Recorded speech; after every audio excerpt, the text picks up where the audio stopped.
আজকে বাড়িতে বানিয়ে নিলাম দুর্দান্ত স্বাদে মিল্ক কেকের রেসিপি। খুবই কম উপকরণ দিয়ে আর খুবই কম সময়ে, তাই পুরো রেসিপিটা আপনারা অবশ্যই দেখবেন।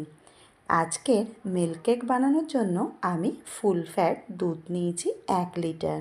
প্রথমে গ্যাসের ফ্লেমটাকে মিডিয়ামে রেখে খুব ভালো করে দুধটাকে জাল দিয়ে নিচ্ছি। দুধটা দেখুন একদম ফুটে উঠেছে।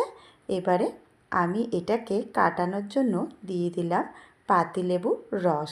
আপনারা চাইলে ভিনিগারও ব্যবহার করতে পারেন। এখানে আমি একটা গোটা পাতিলেবুর রস ব্যবহার করেছি। ছানাটা দেখুন সুন্দর কেটে উঠেছে। এবারে এটাকে আমি ফুটিয়ে জলটাকে একদম কমিয়ে নিয়েছি। এর মধ্যে দিয়ে দিলাম এলাচের গুঁড়ো, 2 চামচি ঘি আর 1 বাটি চিনি। সমানে এটাকে ভালো করে পাক দিতে থাকবো। পাক দিতে দিতে জলটাকে একদমই শুকনো করে নিচ্ছি। দেখুন জলটা সুন্দর শুকিয়ে একদম মাখা মাখা হয়ে গেছে। গ্যাসের ফ্লেম বন্ধ করে দিয়েছি। এবারে এটাকে সেট করার জন্য একটা আমি লোফ টিন নিয়ে নিয়েছি। তার মধ্যে বাটার পেপার লাগিয়ে পুরো মণ্ডটাকে ঢেলে একটা সুন্দর স্প্যাচুলার সাহায্যে এটাকে সেট করেছি। দেখুন সুন্দর সেট হয়ে গেছে।